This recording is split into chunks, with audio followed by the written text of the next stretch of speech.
back to our channel. So today in this video we are going to discuss about how to use Google Play Balance for mobile recharge. So without wasting much of our time, let's get straight into the video. So talking about it, frankly, you cannot basically use or directly use your Google Play Balance to recharge your mobile number.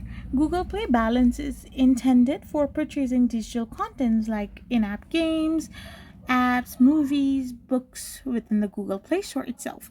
You cannot basically transfer it to your bank account or use it for other payment methods. If you want to use Google Play Balance for something else rather than this, you need to find apps that support Google Play Balances, and you need to simply use a third-party app to convert it to your cash. Some apps or website might offer services to convert your Google Play Balance to cash, but these are not official Google services and may involve some fees or risks. So to recharge your mobile, you need to use such apps. I hope you found this video helpful, so don't forget to hit that subscribe button and do give us a thumbs up. We will be back again with more informative videos. Thank you for watching.